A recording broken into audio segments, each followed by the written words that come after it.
84 लाख योनियों को पार करने के बाद ये इतना खूबसूरत योनि, मनुष्य योनि, सर्वोत्तम योनि में जन्म होता है हमारा। और हम इसको लड़ाई झगड़े मारपीट गलत सलत चीज़ों में बेकार कर देते हैं। तो वही इस भजन में है, इस निर्गुण में है कि ये जो मनुष्य रूपी चुनरी है वो उधार नहीं मिलेगा। अगर एक बार आपने उसको फाड़ दिया या फिर बर्बाद कर दिया, मैली कर दिया, तो वो दोबारा नहीं मिलेगा। इसलिए इसका यूज़ हम लोग अच्छी चीज़ों में कर रहे हैं, भगवान का नाम लेकर करें। आइए सुनते हैं।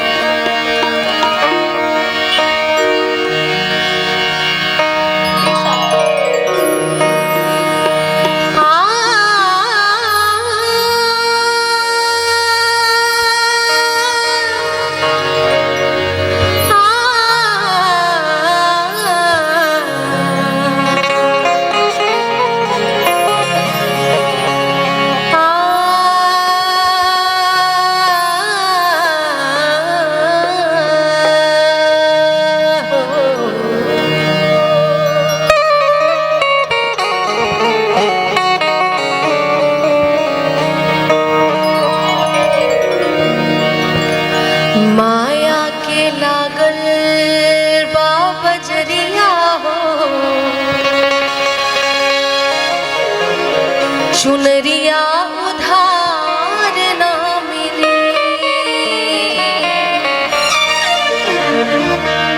माया के लागल बा बजरिया हो, चुनरिया उधार ना मिली, माया के लागल बा बजरिया हो, चुनरिया उधार ना मिली।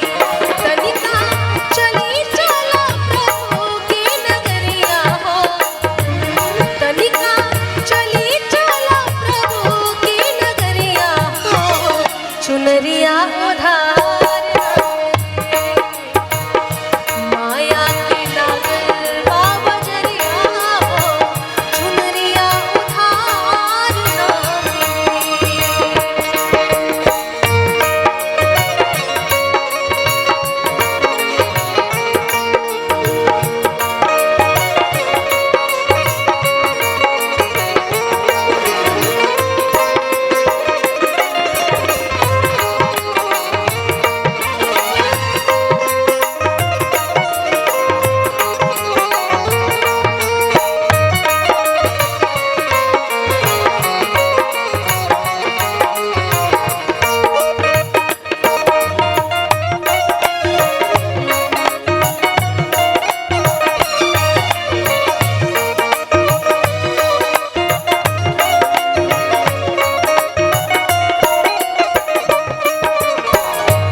जाई तो के बांस के ठटरिया हो, खाली जाई तो के बांस के ठटरिया हो, चुनरिया उधार ना मिली, माया के लागल बा बजरिया हो, चुनरिया उधार ना मिली।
कैसे रख पैब कुल के पगरिया हो, कैसे रख पैब कुल के पगरिया हो, चुनरिया उधार न मिले, माया के लागल बाबा जरिया हो, चुनरिया उधार न मिले।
सरगम